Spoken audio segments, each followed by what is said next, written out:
Muy buenos días, mi nombre es Griselda Abarca y soy la gerente de mercadeo de AEC Networks. Para mí es un placer darles la bienvenida a este evento sobre tendencias de ciberseguridad en este 2023. Daremos una vista previa de cómo podría ser el panorama de amenazas para este año y cómo estas amenazas nuevas o en evolución podrían afectar potencialmente la seguridad de las empresas. Esta mañana contamos con un panel de expertos de lujo. Ellos son representantes de nuestros principales socios comerciales, profesionales con vasta experiencia en este ámbito, quienes están deseosos de compartir sus conocimientos y su parecer sobre estos temas. Me gustaría presentarles a Daniel Ionadi. Él es apasionado por la tecnología, es especialista de ciberseguridad, ingeniero de soluciones de F5 para México y el Caribe. ¿Cómo estás, Daniel? Bienvenido. ¿Qué tal? ¿Cómo están? Buen día para todos. Muchas gracias. Muchas gracias, Daniel. Además, me gustaría presentarles a don José Antonio Fernández. Don José Antonio es director de ingeniería para el Caribe y América Latina de Palo Alto Networks. Tiene más de 27 años de laborar en esta industria de la tecnología, de los cuales 22 años han sido especialmente enfocados en temas de ciberseguridad. Buenos días, don José Antonio, ¿cómo está? Buenos días, Griselda. Gracias por la invitación. Es un placer de estar aquí con todos ustedes, de verdad. Muchísimas gracias a usted. Quisiera también presentarles a don Arturo Newland. Arturo cuenta con una maestría en informática administrativa con énfasis en seguridad informática. Ha trabajado en empresas como Ingram Micro, McAfee, Intel Security y tiene más de 20 años de experiencia en ciberseguridad y actualmente se desempeña como gerente regional para el Caribe y Centroamérica de CyberArk.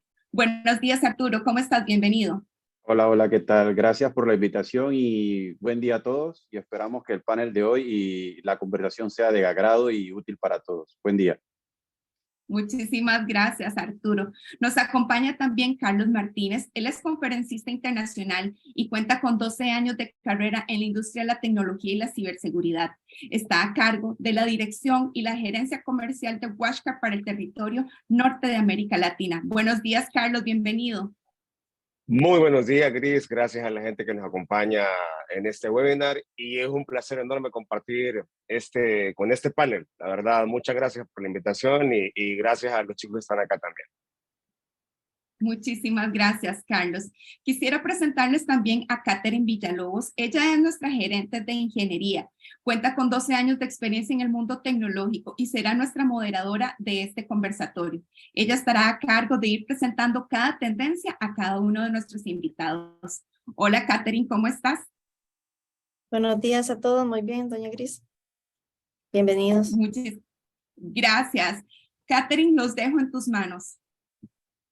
Adelante. Bueno, gracias. Buenos días a todos. Muchas gracias a todos nuestros invitados y a nuestros panelistas por acompañarnos en este conversatorio de inicio 2023. Hace un año conversábamos acerca de algunos temas que eran tendencia o que iban a ser tendencia para este año que recién pasó. Una de ellas era el lanzamiento del Ransomware as a Service. Pudimos comprobar que efectivamente tuvo algún protagonismo dentro de los ataques o lo que logramos ver durante el año. También conversábamos cómo algunas de nuestras tareas cotidianas, de nuestro día a día, también estaban viéndose afectados por lo que era la transformación digital. Cómo estábamos tomando tareas personales y las estábamos llevando a un ámbito digital. No sé si a alguno de ustedes acá presentes les pasa las mismas que a mí, que hace unos años habría hecho algunos trámites únicamente personal. Y bueno, ahora yo me siento súper confiada de tomar el teléfono, la computadora y hacerlo de forma digital o en línea. Eso fue parte de la transformación digital que tuvieron nuestras tareas cotidianas.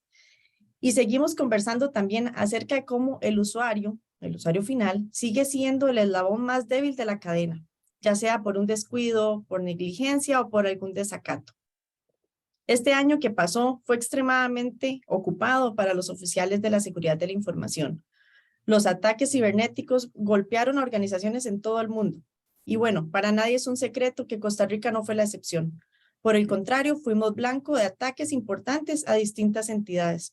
el ransomware, los ataques de Estado-Nación y las vulnerabilidades de la cadena de suministros fueron solamente algunas de las amenazas que se multiplicaron este año. Este 2023, los oficiales de seguridad informática deben prepararse para enfrentar amenazas aún mayores, especialmente a medida que las tensiones globales aumentan, la economía se vuelve más volátil y los desafíos de la fuerza laboral continúan. Con esto, damos inicio con la primera pregunta, que es dirigida para Carlos Martínez de Watchcare. Carlos, vamos a iniciar contigo. Perfecto. Proofpoint señala que se seguirá comercializando ransomware as a service en la dark web, tal y como se había pronosticado el año anterior. ¿Qué debemos esperar este 2023 con respecto a los ataques de ransomware de triple extorsión? Ok, perfecto. Antes quisiera tener un par de conceptos en la mesa para que todo el mundo los tenga también acá. ¿Qué es Ransomware as a Service y por qué es que está disponible en la dark web, no? Ransomware as a Service, en términos generales, es que yo como un usuario normal o como cualquier persona tiene la capacidad de contratar los servicios de un grupo delictivo o de un ciberdelincuente que se va a encargar de ejecutar un ransomware hacia una empresa o una persona en particular que yo le diga que quiero que ocurra. Por ejemplo, yo trabajo para una empresa y tengo una empresa competidora, voy a decir, y puedo buscar un grupo delictivo donde le voy a decir, mira, quiero contratarte a ti para que le mandes o le envíes un ransomware a esta empresa por medio de procesos de ingeniería social o por diferentes protocolos que se pueden utilizar, y basado en esto van a cifrar o encriptar la información de esa empresa y a pedir un rescate. Yo lo puedo hacer como con una intención completamente porque quiero afectar a esa empresa, o simplemente lo puedo hacer porque soy una persona que necesita o quiere ganar dinero de alguna manera y ese servicio me va a permitir hacerlo. Proporciono cierta información para que ese ataque se ejecute y basado en el grupo delictivo lo puede hacer. ¿Por qué está en la dark web? Porque básicamente hoy nosotros ingresamos a la dark web y esto ustedes saben que es un proceso completamente fácil. Descargamos un Tor y podríamos navegar en la dark web y tú colocas en la dark web Ransomware as a Service y vas a encontrar 50,000 opciones de grupos delictivos o personas o ciberdelincuentes que están ofreciendo los servicios y se encargan de poder ejecutar esta acción a personas o empresas que nosotros queramos afectar. Primero, es una modalidad bastante fácil de adquirir. No necesitas ahora un conocimiento de activismo para poder contratar un ransomware as a service o ejecutar incluso un ransomware as a service si tú quieres hacerlo, sino que simplemente tenés que tener la intención de hacerlo y vas a poder contratarlo. Entonces, la primera cosa por la que ha ido creciendo y va a seguir creciendo es porque es una modalidad bastante fácil de adquirir y súper fácil de contratar. La segunda es que es una modalidad que deja bastante rédito. ¿Por qué? Porque tú lo dijiste ahorita que es un ransomware de triple extorsión, y para que entendamos ese concepto también es porque lleva tres vertientes importantes. La primera es que te pide, te roba la información o te la cifra, mejor dicho, y esa información que te cifra te piden un rescate para poder recuperarla. Entonces te dicen, bueno, mira, yo te cifro la información, te sale la famosa pantalla donde tenés 72 horas para pagar en una moneda que por lo general es una moneda virtual, no es una moneda física. Te dice el tiempo que tenés y te dice, bueno, querés recuperar esta información, págame tanto dinero. En el mejor de los casos te podrían pedir $20. En el peor de los casos te podrían pedir $10 millones, $20 millones, como ya vimos que pasó en diferentes sitios. Después de esto te piden y te dicen, ok, pero aparte de eso, yo te doy la información si al final me pagás, pero aparte de eso, me tenés que pagar un monto adicional si no querés que publique esa información. Entonces, no solamente te extorsionan con la información que te dan o que te roban, perdón, sino que también te extorsionan porque te dicen que si no les pagas también algo adicional, ellos van a publicar esa información.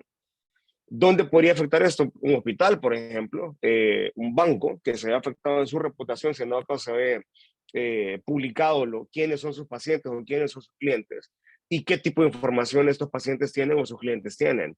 Y por último, la tercera extorsión se da porque se la transmiten también al cliente. Entonces, pensemos en un hospital. Un hospital tiene un ransomware, viene el grupo delictivo y les dice, bueno, yo para que te pueda regresar la información me tenés que pagar, voy a decir $100,000, voy a decir. Y después le dicen al hospital, pero sabes que para que yo no publique los datos de tus pacientes, me tenés que pagar otros 100,000. Y después el grupo delictivo agarra la lista de pacientes completamente, los contacta y les dice, bueno, mira, yo tengo esta información, sé que tenés esta enfermedad. Por darles un ejemplo, podría ser una enfermedad que alguien tiene el derecho de pertenecer o permanecer en el anonimato, como el VIH, por ejemplo. Una persona con VIH no tiene por qué el mundo saber que está contagiada de VIH, sino que tiene el derecho humano de poder permanecer en el anonimato. Entonces, el grupo delictivo puede contactar a esta persona y decirle, bueno, mira, yo sé que tú tenés una enfermedad y la voy a publicar y la voy a hacer pública a menos que me pagáis $10,000. Entonces, si te das cuenta, ahí es donde se da la triple extorsión y tenemos el ciberdelincuente o el grupo delictivo tiene la posibilidad de ganar al triple lo que originalmente le genera una sola ejecución del ataque. Entonces, por esto es que ha sido muy creciente en los últimos tiempos y es lo que vamos a seguir viendo nosotros a lo largo de este 2023. Te aseguro, conforme pase más tiempo, va a ser más fácil adquirirlo y también las recompensas van a ser mucho más baratas y esto va a hacer que también más grupos delictivos lo puedan hacer, lo puedan ejecutar. Es por eso que también es importante que las empresas hoy tomen medidas preventivas y no tanto reactivas que van desde el usuario hasta la trazabilidad de información que puedan tener para poder detectar este tipo de ataques de manera oportuna. Muchas gracias, Carlos, por el aporte. Quisiéramos decir que el malware ha pasado de moda, pero no es así.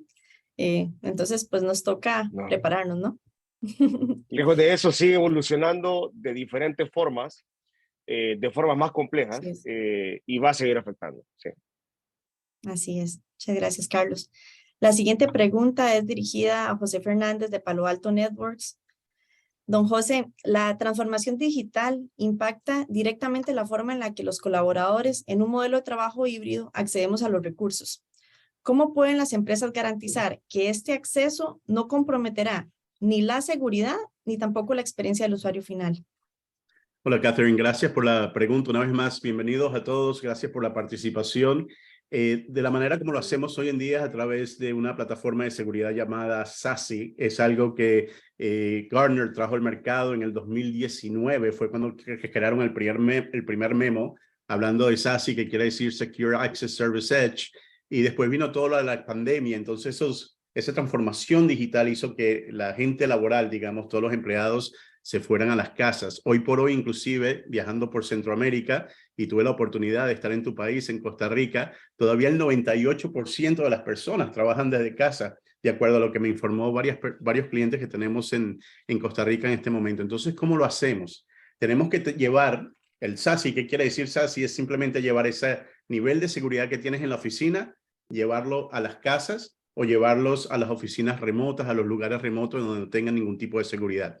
Porque esto es importante, porque las personas hoy por hoy se conectan al Internet de una manera directa. Ya no tienen que pasar por el data center para conectarse al Internet. Y además de eso, las aplicaciones están completamente descentralizadas. Están en todas partes. Muchas personas están utilizando aplicaciones SaaS. Tenemos, por ejemplo, Office 365, entre otras cosas, ¿no? Entonces, ¿cómo podemos inspeccionar esa información si se están conectando directamente al Internet?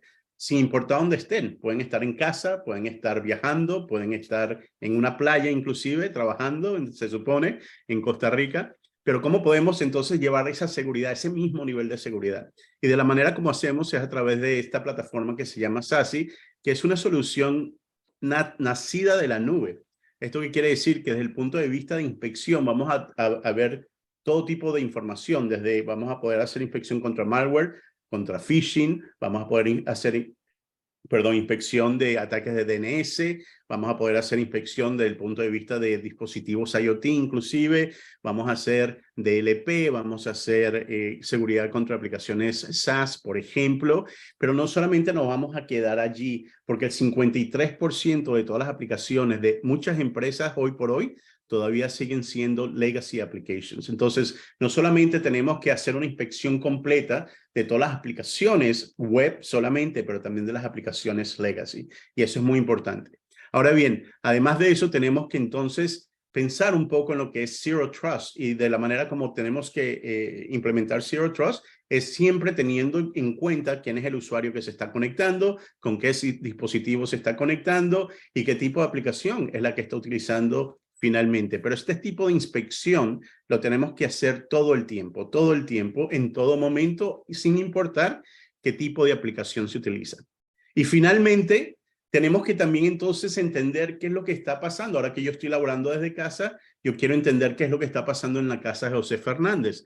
Por ejemplo, si yo quiero no solamente tener la mejor seguridad, pero también la mejor experiencia del usuario, yo necesito saber como empresa de que José Fernández, su computadora está conectada a la pared, está teniendo la corriente, por lo tanto la batería del laptop está en full, que la señal de donde él está trabajando es fuerte, la señal del Wi-Fi, que el router que tiene, el wireless router, no está creando problemas, que el ISP no está creando problemas, etcétera, etcétera. Entonces, tengo que tener esa visibilidad para poder entender o poder hacer un troubleshooting en caso de que José me llame y diga, oye, Palo Alto, ¿qué es lo que está pasando? Porque el Zoom no me está funcionando, ¿no?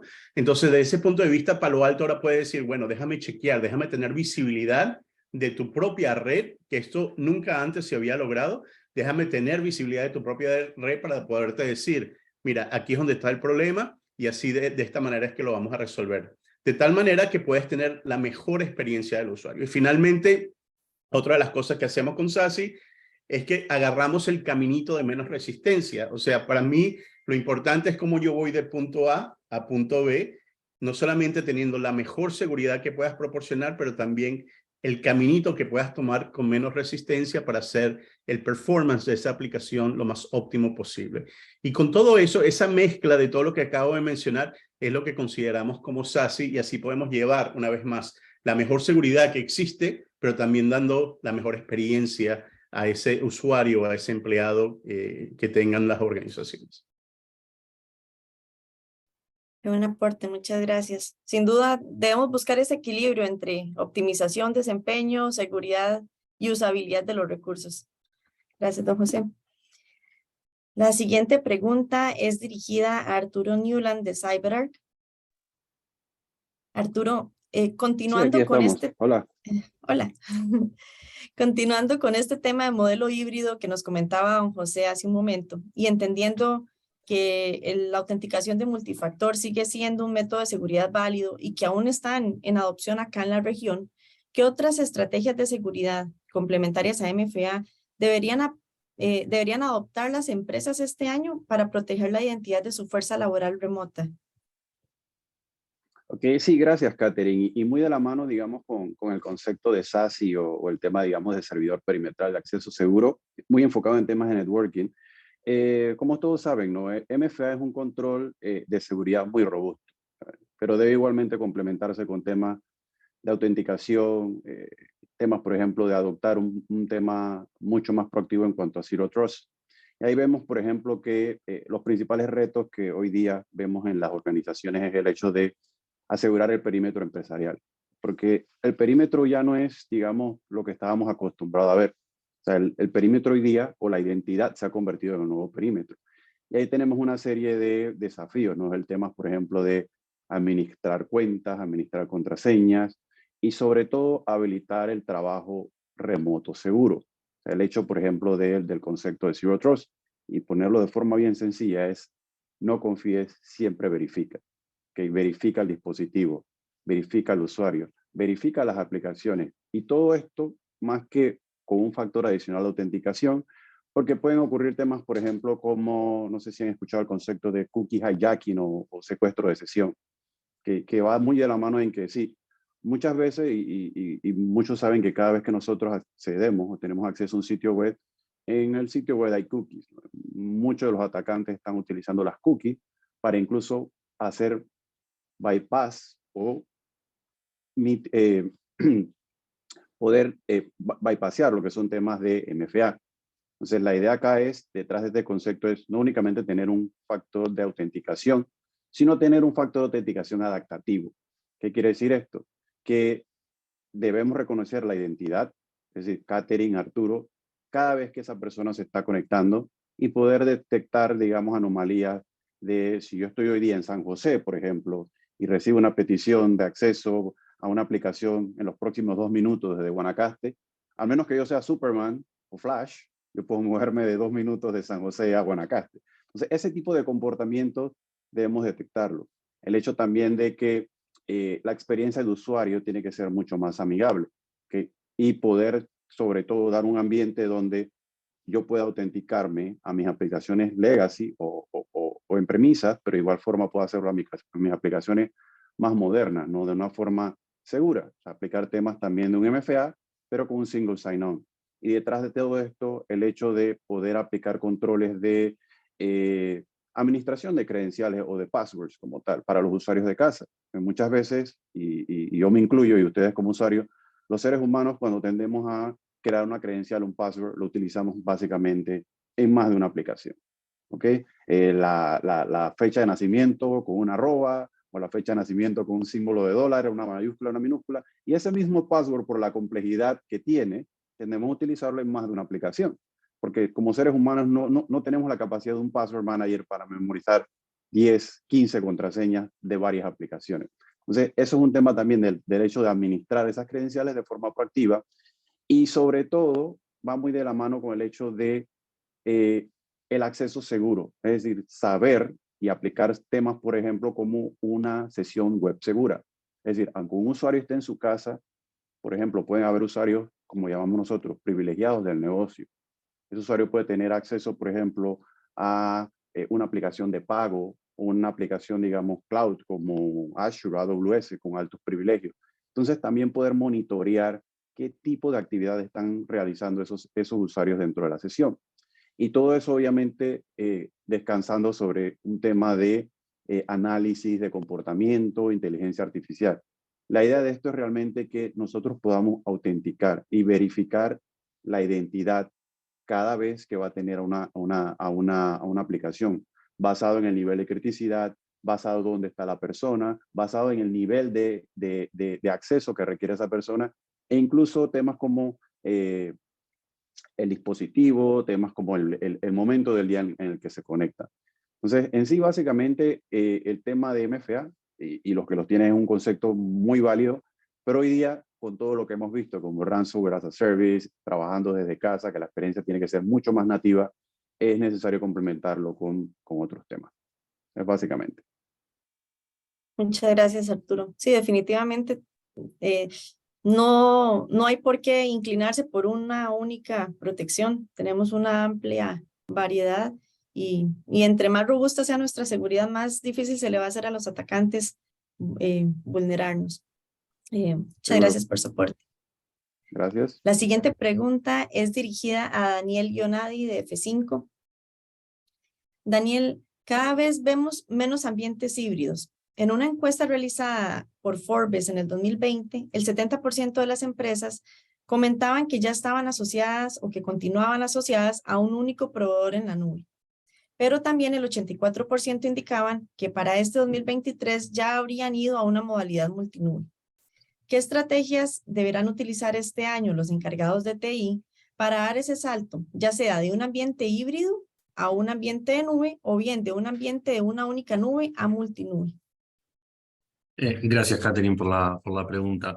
Algo que tenemos que entender como base es que lo que pasó de ser una ventaja tecnológica, el poder utilizar entornos en nube, el poder tener una dinámica de crecimiento, ¿sí?, a modalidad servicio, como ofrecen justamente estos tipos de entornos, dejó de ser una ventaja, ¿sí?, propiamente, y pasó a ser uno de los impulsores del negocio, ¿sí? Entonces, nuestros clientes, nuestros partners, ¿sí?, el mercado en general está tendiendo a esta migración a un esquema full cloud, siguiendo esta dinámica de poder atomizar, ¿sí?, su negocio, poder hacer un despliegue masivo, poder tener un crecimiento exponencial de una manera corta y poder brindar nuevas funcionalidades, nuevas plataformas a sus clientes finales, de una manera ágil, ¿sí?, siguiendo los nuevos requerimientos del mercado.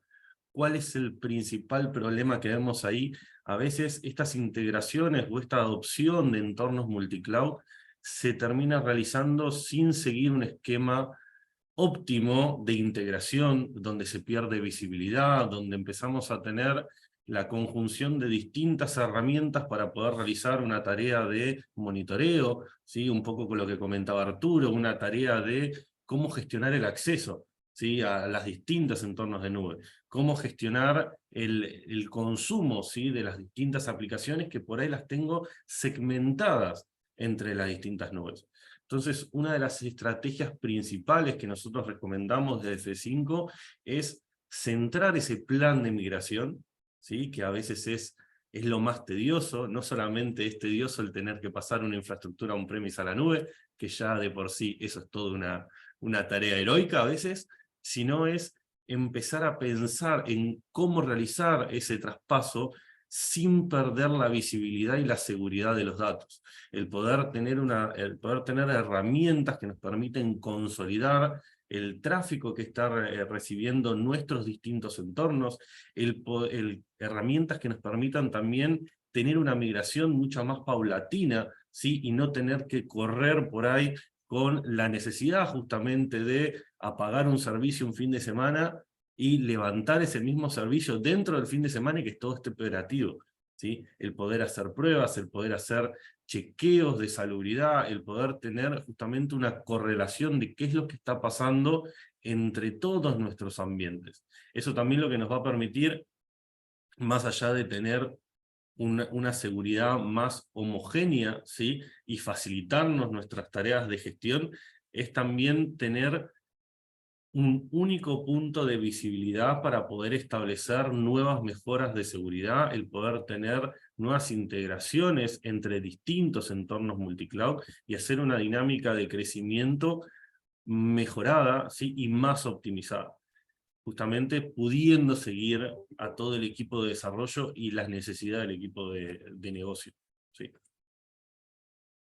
Claro, claro, como decís, tenemos que ser flexibles, integrarnos rápido para poder responder a esa agilidad que el negocio busca en cada una de nuestras organizaciones.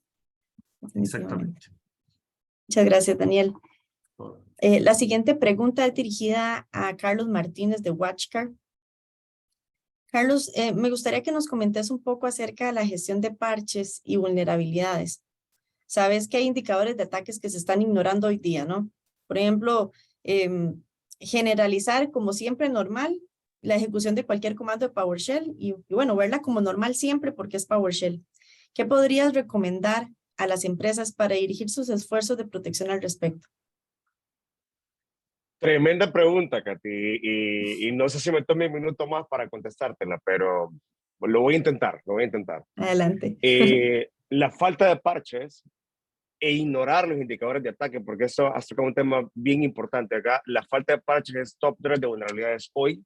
De hecho, una de las cosas que más están aprovechando los ciberdelincuentes para la ejecución de código malicioso.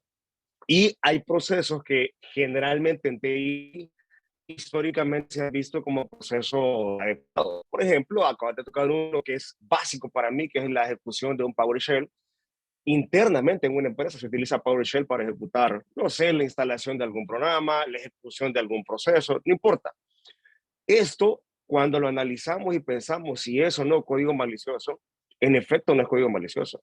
O sea, no hay algo que te diga que la ejecución de un PowerShell conlleva la ejecución de un código malicioso. Sin embargo, sí podría ser un indicador de compromiso.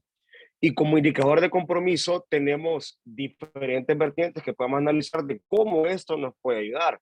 A raíz de estos indicadores de compromiso es que la industria cambia. Hace unos años atrás, y no sé si te recuerdas que existía algo que se conocía como Cyber Key Chain, que todavía se utiliza, no quiero decir que está desfasado, todavía podemos utilizar o hablar de Cyber Key Chain, pero migra o pasa a lo que hoy se conoce como Mitre Attack. Y Mitre Attack sale como una alternativa o una base de conocimiento donde, para que lo entendamos un poquito más y hablemos un poquito más de contexto de eso, significa, si yo lo traduzco, significa tácticas, técnicas en common knowledge. Y esto básicamente lo que hace es generar cerca de 12 diferentes tipos de técnicas que engloban 314 técnicas que pueden ejecutar los ciberatacantes, y esto me da indicadores de compromiso. ¿Qué pasa con esto? Aunque bien es cierto, tenemos un marco que nos dice, bueno, mira, aquí es donde esta ejecución, por ejemplo, un PowerShell, cabe dentro de estas 12 tácticas y te afecta en estas 12 tácticas, en estos, voy a decir, 40 procesos o 40 técnicas que podrían afectarte en un proceso.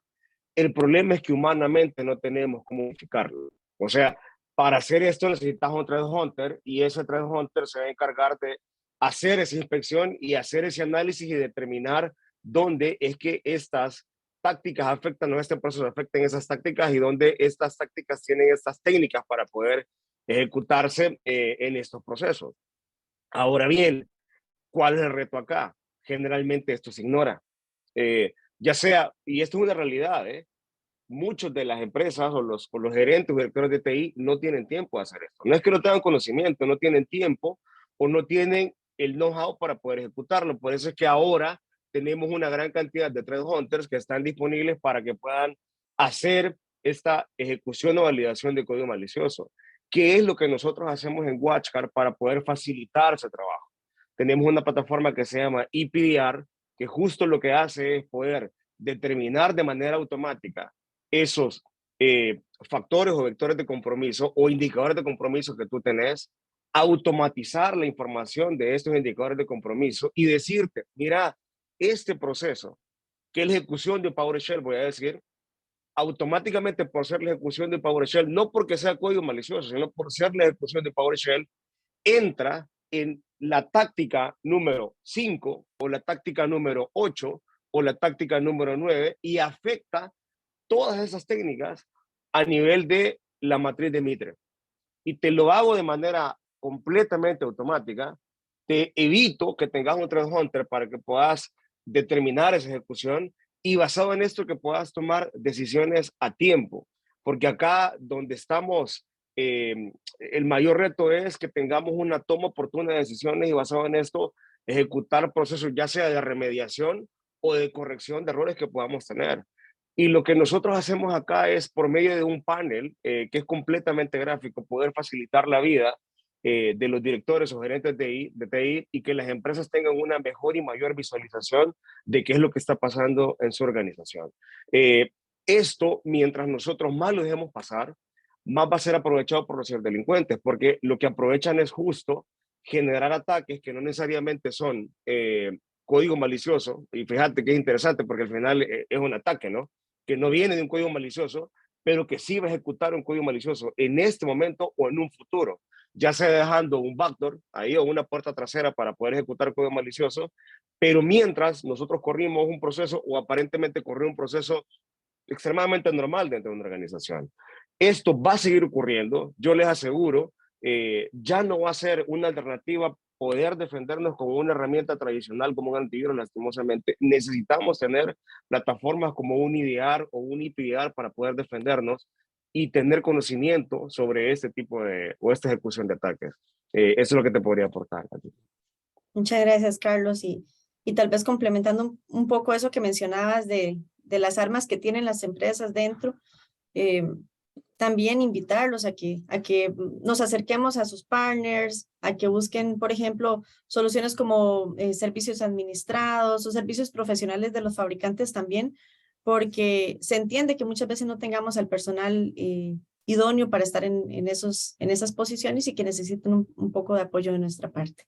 Muchas gracias por tu aporte. Solo para que tengas una idea, el mundo hoy está necesitando 3 millones de profesionales en cyber que se encarguen de hacer esto. No hay forma, no se van a suplir. Y creo que has dicho algo muy importante.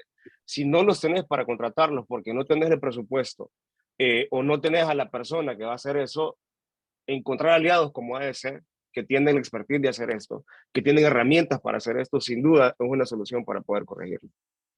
Claro. Bueno, la siguiente pregunta es para don José Fernández de Palo Alto Networks. Don José, los centros de operaciones de seguridad tradicionales, o lo que conocemos como SOC por sus siglas en inglés, se han basado en un modelo que hoy día ya no resulta tan eficaz. Para adaptarse a esta nueva realidad, los SOC necesitan evolucionar para poder hacer más con menos. ¿Qué características deben tener estos SOC modernos para optimizar sus prácticas en función de las necesidades que tenemos actualmente y las futuras?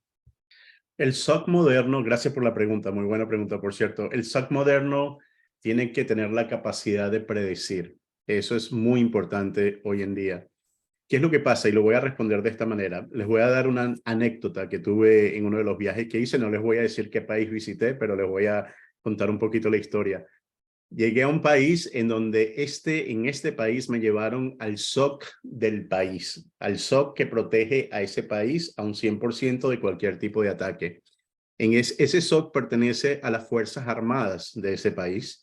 Y entonces entré por la puerta, digamos, para valga la redundancia, y me presentaron con un general de las Fuerzas Armadas de ese país, que era el dueño y el que estaba administrando el SOC. El SOC luce espectacular. La última tecnología del día, los últimos monitores, todo se veía como si tuviera en un sistema de control de la NASA, prácticamente, ¿no? Era una cosa increíble. En ese momento yo le pregunto al general, señor general, ¿me da permiso, por favor, de ver cada uno de los monitores que están en las paredes? Porque tenía una pared enorme con 800 monitores, y él me dice que sí, que puedo pasar a la pared. Entonces, cuando me doy cuenta, cada monitor representaba un producto de seguridad completamente diferente. Entonces, me llegó a la cabeza en ese momento de preguntar, oye, ¿y cuánto tiempo, cuál es el time to remediation que le toma a ustedes en poder resolver un problema si entra un ataque a este país? Y uno de los muchachos, uno de los señores que trabaja, estaban ahí también en el SOC, yo creo que es una persona bastante joven, de repente él no ha debido haber abierto la boca, en realidad, porque cuando lo hizo el general volteó de una cara y le dio una cara increíble, pero él dijo, José, nos está tomando un mes en poder proteger, una vez que entendemos que existe un ataque, tenemos que cada uno de estos monitores representa un producto diferente. Cada uno de estos productos yo tengo que hacer un análisis o tenemos que hacer un análisis del syslog de cada uno de ellos, correlacionar esa información de alguna manera, de tal manera que pudiéramos tomar algún tipo de acción como resultado de esa correlación y esa investigación.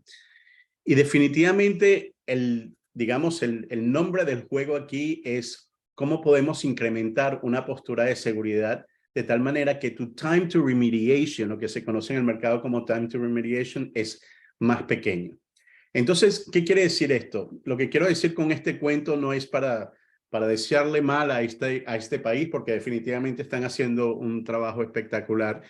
Pero sin embargo, la manera como ha evolucionado el SOC moderno es que tenemos que pensar, en vez de hacer el análisis, la correlación, la investigación, y después al final dejar la automatización, tenemos que voltear, digamos, la tortilla, como dicen en algunos países, y empezar por la automatización. De tal manera, desde que el principio hasta el final, tú tengas un proceso completamente automatizado. Les voy a dar un ejemplo. En Palo Alto Networks tenemos dos SOCs. Uno que se encuentra en California, aquí donde yo vivo, y otro que se encuentra en Tel Aviv, en Israel. Cada uno de esos SOCs está manejado solamente por el de California, está manejado por 4 personas. Y en el de Tel Aviv solamente 3 personas. Cuando yo fui a este país que le estaba comentando, el ejemplo, tenían más de 15 personas operando el SOC. Estas personas dentro de Palo Alto Network no trabajan 7x24. Y ustedes me dirán, pero José, ¿cómo que no pueden trabajar 7x24? Porque mi SOC, todo el mundo tiene que estar alerta 7x24. En el caso de Palo Alto, trabajan simplemente de lunes a viernes, de 8 de la mañana a 5 de la tarde. ¿Okay? Nosotros recibimos hasta 1 trillón de eventos, 1 trillón de eventos mensuales, la cual se convierte, inclusive yo lo anoté aquí, en 40 billones de eventos al día. Pero gracias al procesamiento, gracias a la automatización que hemos hecho, a la predicción que hacemos, nosotros correlacionamos toda esa información que yo estaba mencionando. Hacemos un proceso de lo que se llama stitching, un proceso de cosido en donde podemos armar la historia completa desde el principio hasta el final, qué es lo que está ocurriendo. Traemos desde los trillones mensuales a 40 billones al día lo llevamos solamente a 200 alertas que podemos manejar y de esas 200 alertas las transformamos en un solo evento. De tal manera que podemos en cuestiones de 10 segundos, y lo hemos medido, en cuestiones de 10 segundos poder entender si existe un threat dentro de la organización de Palo Alto Networks y el time to remediation, que era lo que te estaba mencionando, está tomando 1 minuto, no 1 mes, no 3 semanas.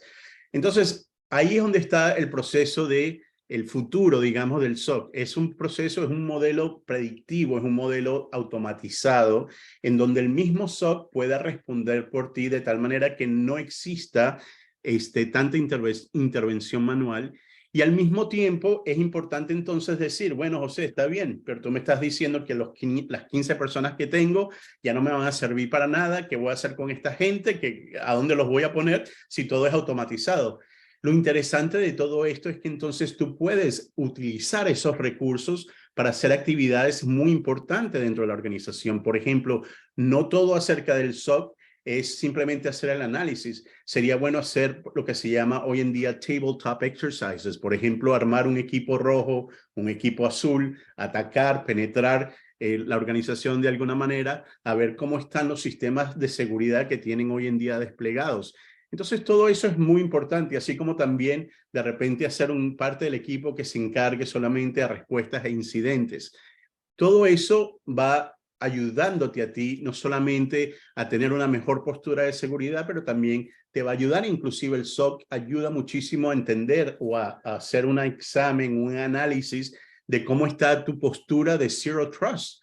Porque el Zero Trust es algo que cambia dinámicamente, no es una cosa que tú configuras hoy o tienes esa mentalidad, ese framework hecho y simplemente te vas a olvidar de eso. Eso constantemente va cambiando dinámicamente y definitivamente el SOC te puede ayudar a confirmar, reconfirmar que de verdad lo que tú has implementado desde el punto de vista de Zero Trust está funcionando. Entonces, hay muchas cosas con las que tú puedes, en donde tú puedes no solamente ahorrarte dinero a nivel operacional, pero también reutilizar esos recursos para que te ayuden inclusive a incrementar esa postura de seguridad más y más dentro de la organización. Eso es lo que tengo para ahora. Muchas gracias, José Antonio. Que definitivamente podemos transformar lo que hacen esas 15 personas y llevarlas a que conformemos un equipo más proactivo, como mencionas, y no tan enfocado a ver logs en unas pantallas. Así es. Muchas gracias. La siguiente pregunta es dirigida a Arturo Newland de CyberArk. Arturo, debemos ayudar a los equipos de seguridad a comprender la importancia de proteger todas las credenciales de las aplicaciones y también entender que este es un viaje que tomará algún tiempo en completarse. ¿Cómo garantizamos o cómo garantizar que las credenciales de las identidades de las aplicaciones y los proyectos de DevOps puedan estar protegidos?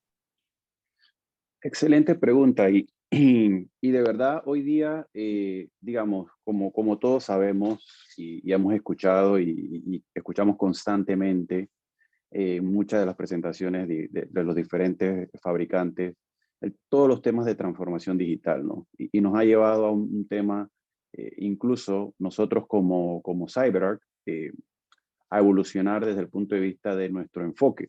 Hoy día nos enfocamos en lo que es el tema de seguridad de la identidad. Y hablamos de identidades humanas y no humanas. Cuando hablamos de identidades humanas, parte de ellas, como expuse anteriormente, son las de la fuerza laboral, ¿no? Y los tradicionales administradores de plataforma crítica. Pero cuando hablamos de identidades no humanas, ¿de qué estamos hablando? Estamos hablando de aplicaciones, estamos hablando de procesos automatizados. Y es ahí donde viene todo este tema de los riesgos.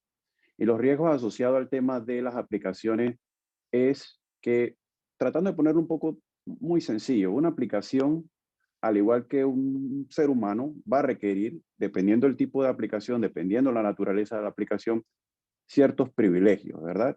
Y muchas veces, ¿qué ocurre? Esas aplicaciones no tenemos cómo verificar que Catherine es la aplicación A o Arturo es la aplicación B, porque muchas veces incluso tenemos aplicaciones interactuando con aplicaciones. Eso es un tema.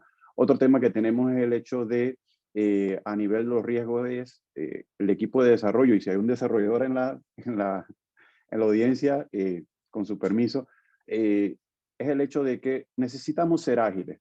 ¿Okay? Y esa agilidad, ¿a qué nos lleva? A adoptar tecnologías, por ejemplo, como repositorio de códigos en la nube, ¿okay? Como un GitHub u otras tecnologías, donde muchas veces por un tema de prueba tenemos el código de la aplicación en estos ambientes, ¿okay? Pero ese código de la aplicación tiene una credencial.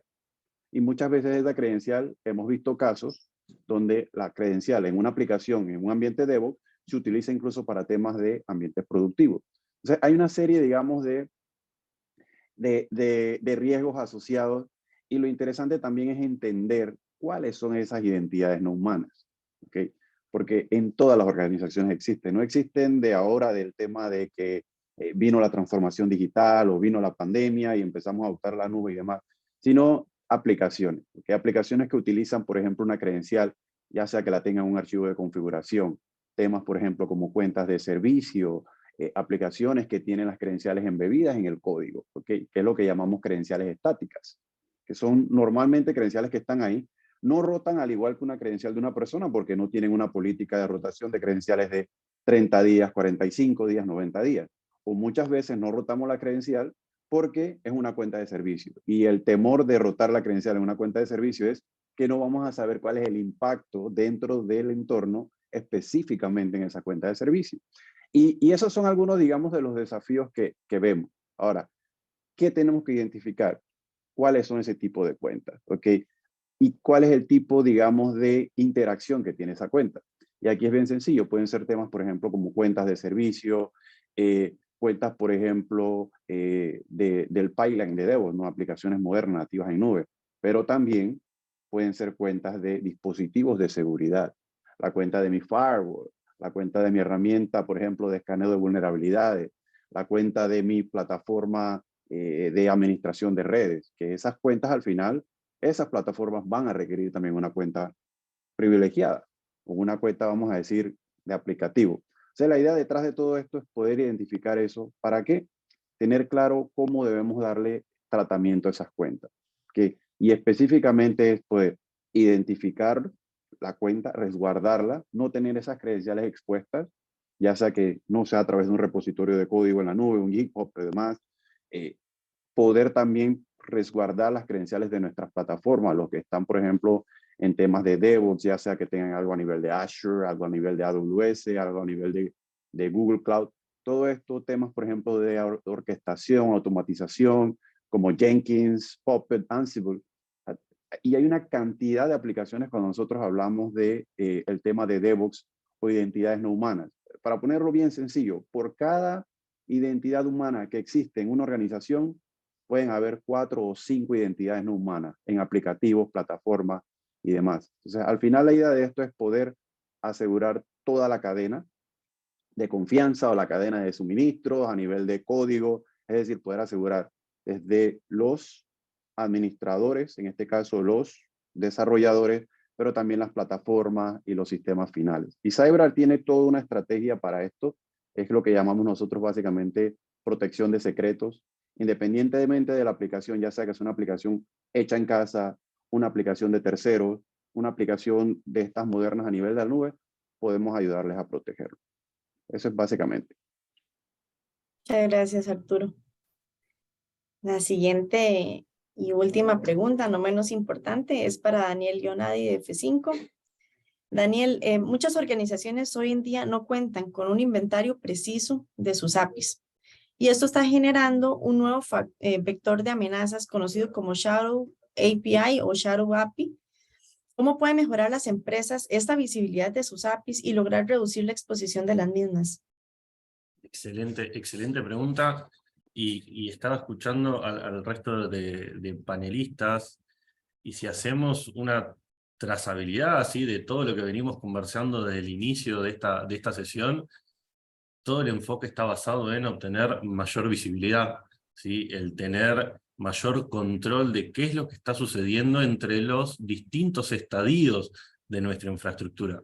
Entonces, para el mundo de las APIs propiamente, tenemos que comprender que los esfuerzos que estamos realizando hoy en día para modernizar la seguridad y infundir una confianza cero, accesos con privilegios mínimos y principios de autenticación y autorización están dando sus frutos, pero el juego cambió, ¿sí? los jugadores que teníamos anteriormente, el usuario tradicional, ¿sí? Daniel accediendo a una aplicación, haciendo consultas, haciendo una sesión para tener cierta visualización de datos o obtener ciertos datos, cambió y mutó. Ya dejó de ser Daniel el que accede a esa aplicación o a esa información de manera directa, y hoy en día tenemos, como bien estaba mencionando Arturo en sus comentarios anteriores, cada vez tenemos más APIs, ¿sí? Valga la redundancia, que están realizando esas tareas de manera automatizada. Y ahí es donde tenemos a todo un equipo de desarrollo que, dada la vorágine que a veces se les pide en seguir los objetivos de negocio, empiezan a utilizar cada vez más repositorios públicos, ¿sí? Tenemos bloques de código que no fueron configurados siguiendo un esquema de seguridad o siguiendo unas políticas de desarrollo basado en DevSecOps, ¿sí? O basados en una arquitectura de seguridad directamente pensada desde el código. Entonces tenemos que empezar a mutar nuestros esquemas de controles, de monitoreos, y empezar a acercar la visibilidad hacia todo tipo de actor que esté interactuando con nuestra infraestructura. Eso incluye justamente las distintas librerías que estamos manejando, las distintas APIs que están teniendo interconexiones con nuestras infraestructuras, con nuestros servicios internos.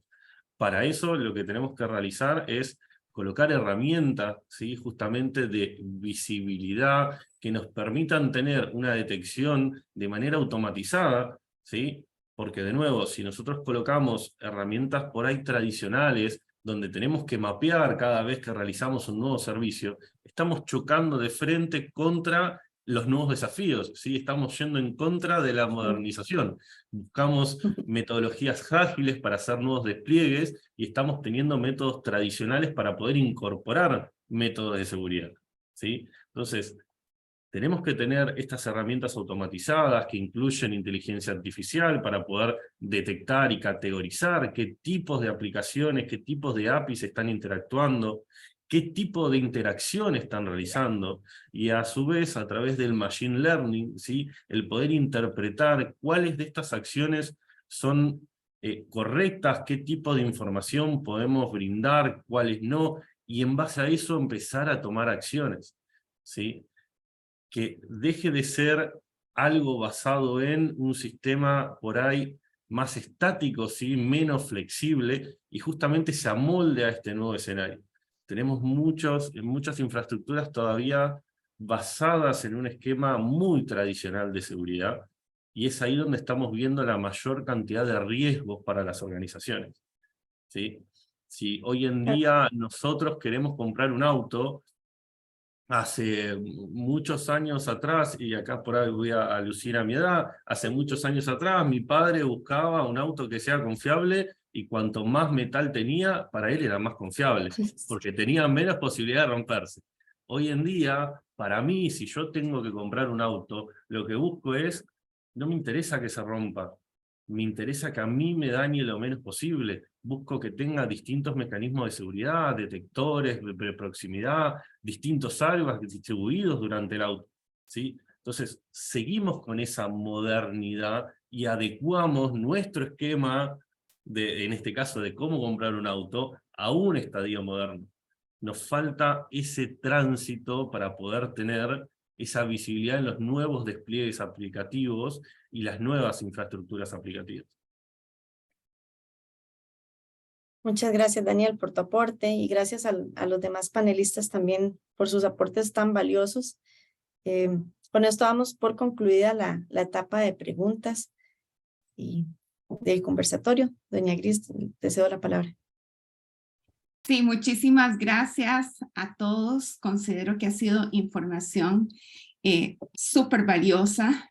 Nos han estado llegando algunas consultas al chat y muy amablemente don José Antonio nos ha estado ayudando con las respuestas. No sé, don José Antonio, si gusta hacer una para toda la audiencia, para compartir información general.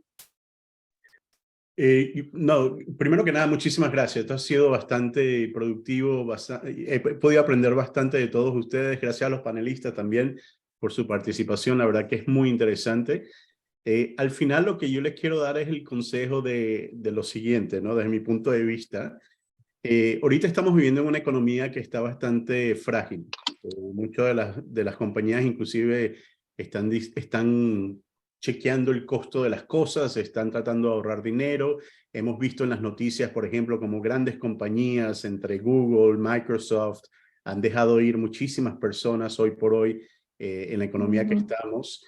Y otra de las cosas que estoy viendo además es que los ataques cibernéticos son reales, no son falsos. En realidad las organizaciones están siendo atacadas.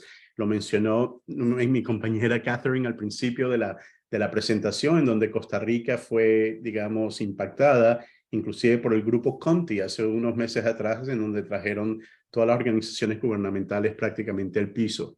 Entonces sí sabemos de que existe esto, sí sabemos que es real.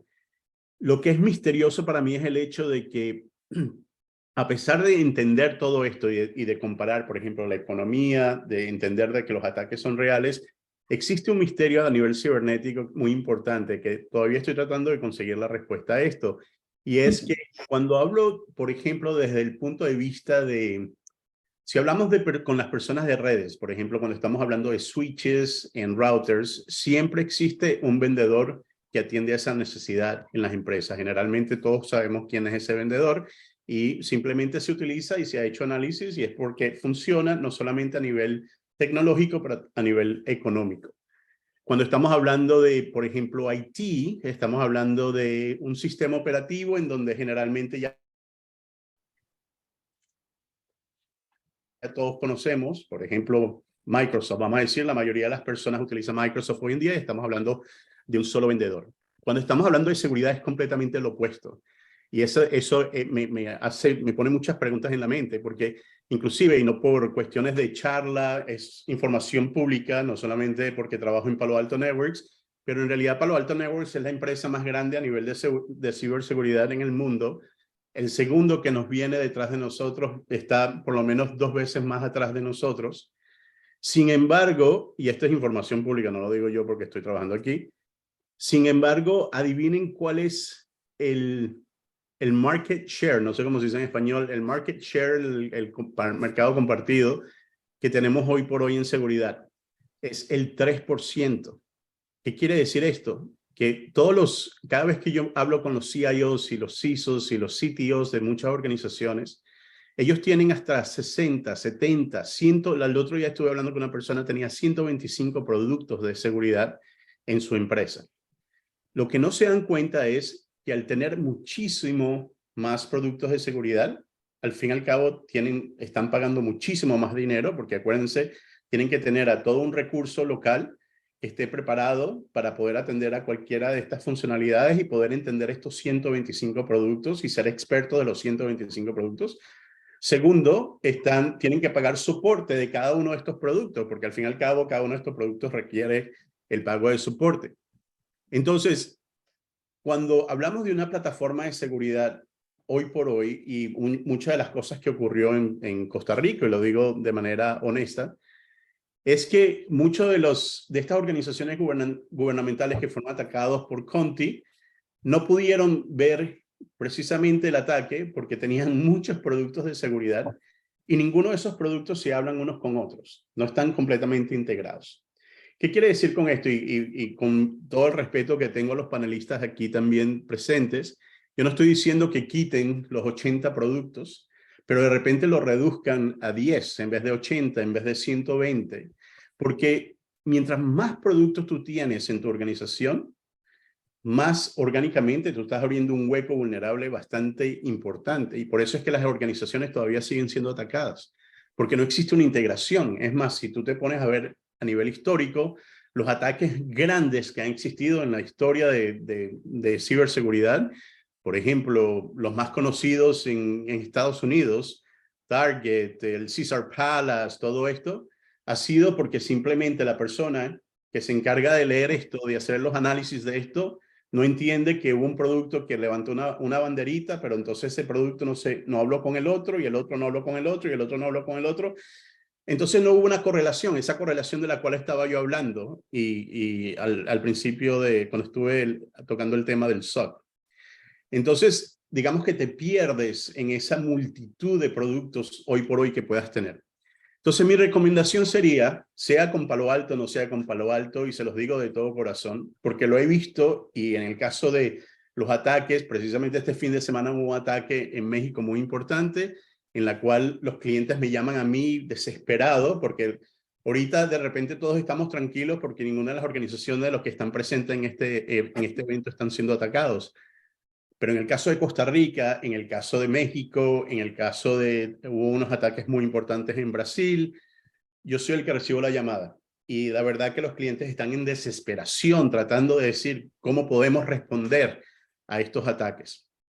Entonces, mi consejo de todo corazón es, traten de eliminar toda esa cantidad de productos que tengan, busquen, sea con Palo Alto, sea con otras organizaciones, busquen una plataforma de seguridad que les pueda dar la seguridad a nivel de capas. Yo no estoy diciendo que vayan a poner todos, digamos, el poner todos los huevitos en una canasta, como quien dice, no quiere decir que no vas a tener la capacidad o la manera de poder implementar seguridad a nivel de capas. Pero al fin y al cabo, tú vas a poder tener esa integración, esa comunicación entre ellos. Por lo tanto, cualquier plataforma de seguridad que implementes, vas a poder atender y responder a la situación que tengas mucho más rápido. Porque una vez más, mientras más productos tengas, tú mismo como organización, ustedes mismos como organización, orgánicamente están creando un hueco vulnerable muy, muy importante. Esa Entonces, tensión nos quita cada claro, hora. entonces para mí es importante que ustedes se lleven este mensaje porque llevo, como bien dijeron, de repente yo soy el más viejito de todos los que estamos aquí. Llevo aproximadamente más de 22 años en esto de ciberseguridad. Y el otro día, precisamente en tu país, Catherine, estuve en Costa Rica. Uno de los clientes de Costa Rica me dijo, José, finalmente me estoy dando cuenta de que el valor de todo esto es la plataforma y no de tener tantos productos. Ella misma, de una universidad muy importante en Costa Rica, me dijo, es que no podemos, no damos más. Tenemos que tener esa plataforma, esa mentalidad de plataforma es muy importante para nosotros ser muy efectivos e incrementar la postura de seguridad. Y con eso los dejo. Simplemente, de verdad, les deseo a todos un exitazo en el 2023 y muchas gracias una vez más por la invitación.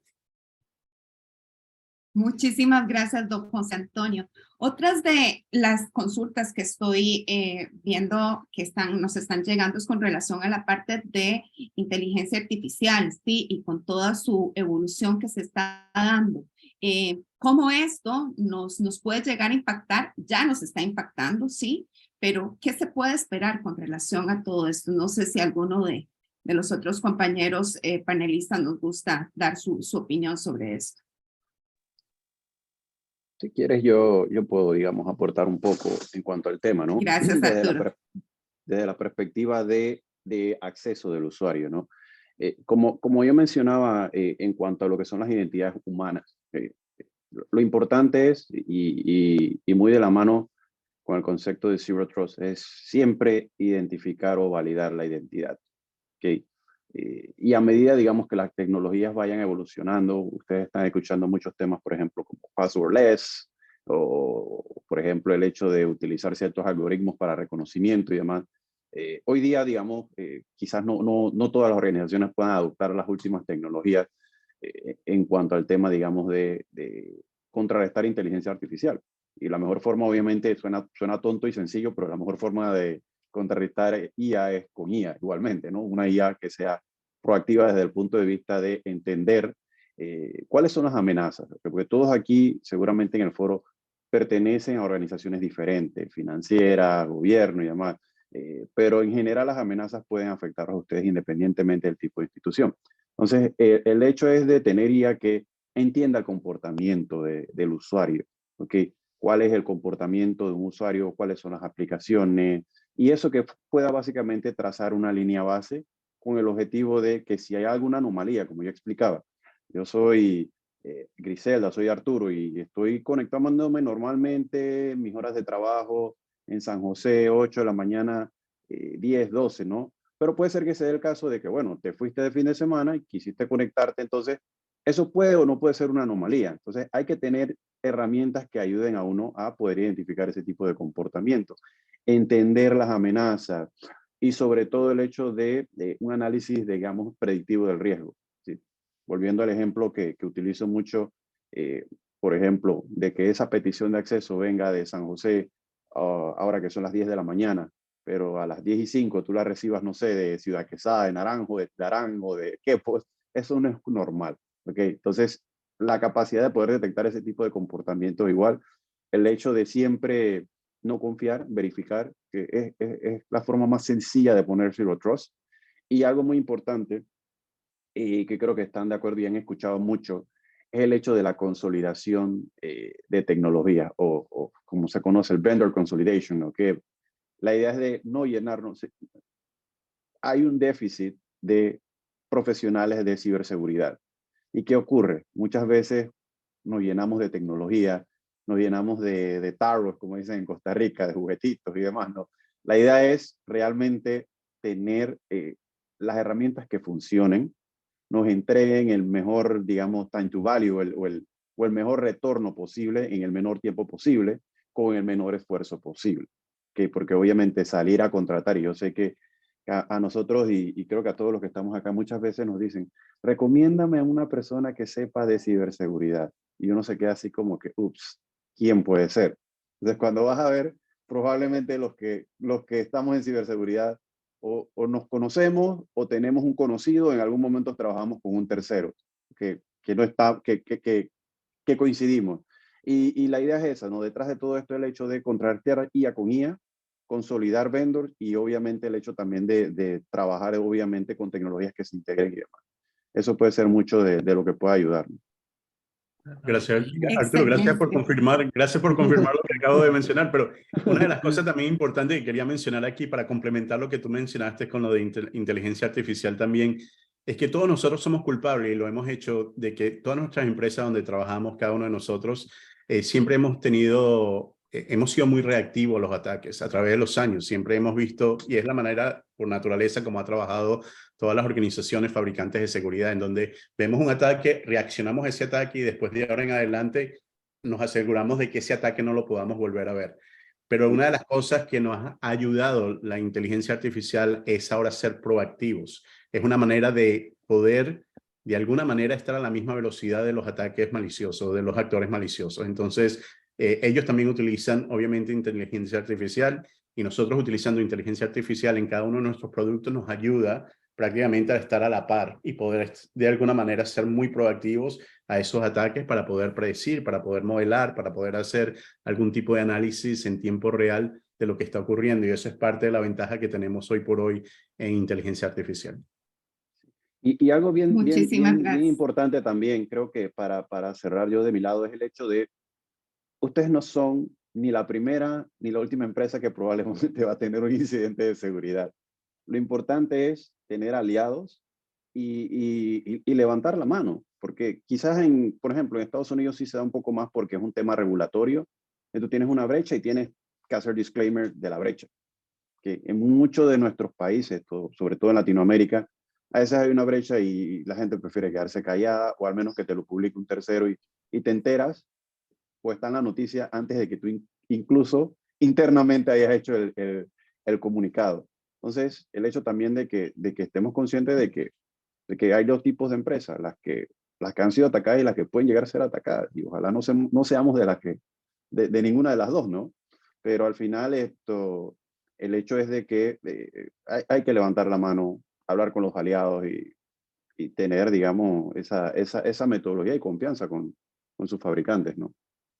Arturo, yo le agregaría una tercera empresa, un tercer tipo, la que ya fue atacada, pero no sabe que fue atacada, que creo que También, es es correcto. lo más común ahora mismo. Sí, Claro. correcto. Quisiera, para ir finalizando, proceder a la sección de la encuesta de satisfacción. Para nosotros es muy importante que ustedes como audiencia nos hagan saber su opinión sobre este tipo de eventos. Son solamente 3 preguntas, pero de gran valor para nosotros y así poder cada vez mejorar. La primera pregunta es: ¿cuál es su nivel de satisfacción general acerca de este evento? Ya deben de tener en la pantalla esta pregunta. La segunda es: ¿le pareció útil la información brindada en este evento?